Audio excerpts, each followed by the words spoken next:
1 Maccabees chapter 3, verse 1. Then his son Judas, called Maccabees, rose up in his stead, and all his brethren helped him, and so did all they that held with his father. And they fought with cheerfulness the battles of Israel. So he gave his people great honor, and put on a breastplate as a giant, and girded his warlike harness about him. And he made battles, protecting the host with his sword.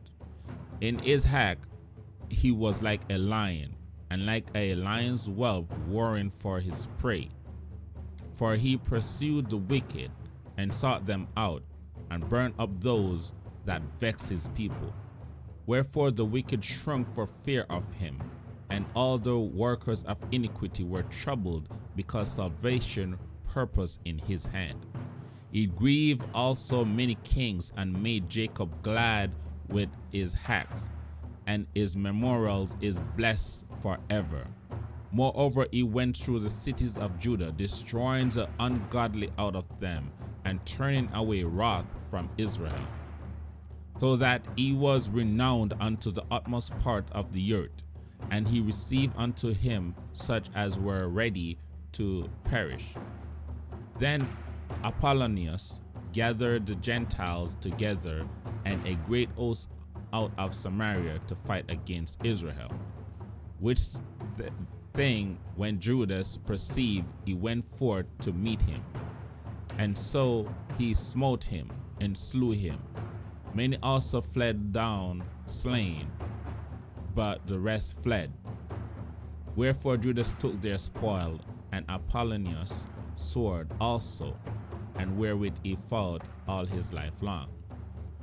Now when Seron, a prince of the armies of Syria, heard saying that Judas had gathered unto him a multitude and company of the faithful to go out with him to war, he said, I will get me a name and honor in the kingdom, for I will go fight with Judas and them that are with him, who despise the king's command.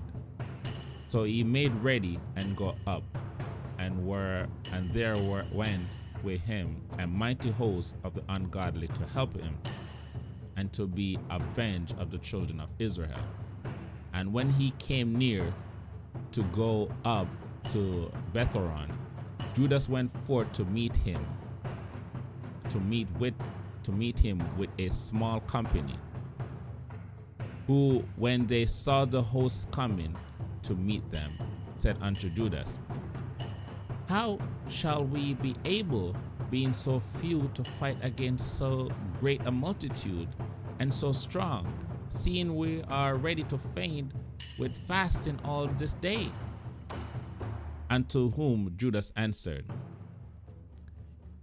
It is no hard matter for many to be shut up in the hands of a few, and with the God of heaven it is all one, to deliver with a great multitude or a small company. For the victory of battles standeth not in the multitude of hosts, but strength cometh from heaven. They come against us with much pride and iniquity, to destroy us and our wives and children, and to spoil us. But we fight for our lives and our laws. Wherefore the Lord himself would overthrow them before our face. And as for you, be ye not afraid of them. Now as soon as he had left off speaking, he leaped suddenly upon them. And so Sarion and his host was overthrown before him. And they pursued them from the going down of Bethoron unto the plain, where were slain about 800 men of them, and the residue fled into the land of the Philistine. Then began the fear of Judas and his brethren, and an exceeding great dread to fall upon the nations round about them. insomuch as his fame came to the king, and all nations talk about the battles of Judah. Now when King Antiochus heard these things, he was full of indignation. Wherefore he sent and gathered together all the force of his realm, even a very strong army. He opened his treasures and gave his soldiers pay for a year, commanding them to be ready whensoever he should need them. Nevertheless, when he saw that the money of his treasures failed, and that the tributes in the countries were small because of the dissension and plague which he had brought upon the land, in taking away the laws which had been of old time, he feared that he should not be able to bear the charges any longer, nor to have such gifts to give so liberally as he did before. So he had abundant above the kings that were before him. Wherefore, being greatly perplexed in his mind, he determined to go into Persia. There he take the tributes of the countries, and to gather much money. So he left Lysias, a nobleman and one of the blood royal, to oversee the affairs of the king, from the rivers Euphrates unto the borders of Egypt, and to bring up his son Antiochus until he came again. Moreover, he delivered unto him the half of his force and the elephants, and gave him charge of all things that he would have done, as also concerning them that dwelt in Judah and Jerusalem, to wit, that he should send an army against them to destroy the root out of the strength of Israel and the remnant of Jerusalem, and to take away their memorials from that place, and that he should place strangers in all their quarters, and divide their land by lot.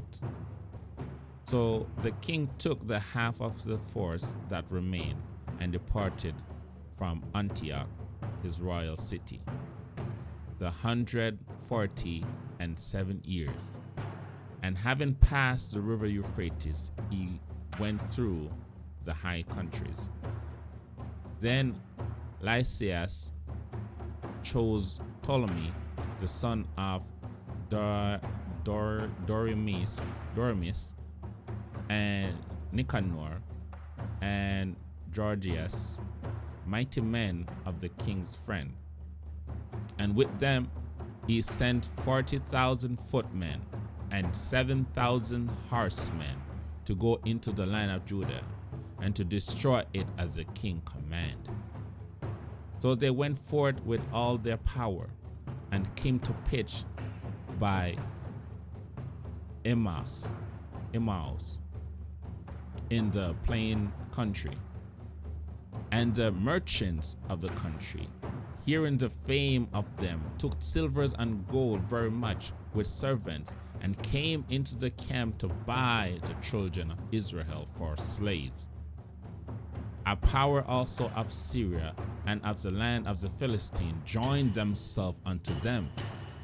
Now when Judas and his brethren saw that misery were multiplied, and that the force did encamp themselves in their borders, for they knew how the king had given commandment to destroy the people and utterly abolish them, they said one to another, let us restore the decayed estate of our people, and let us fight for our people and the sanctuary.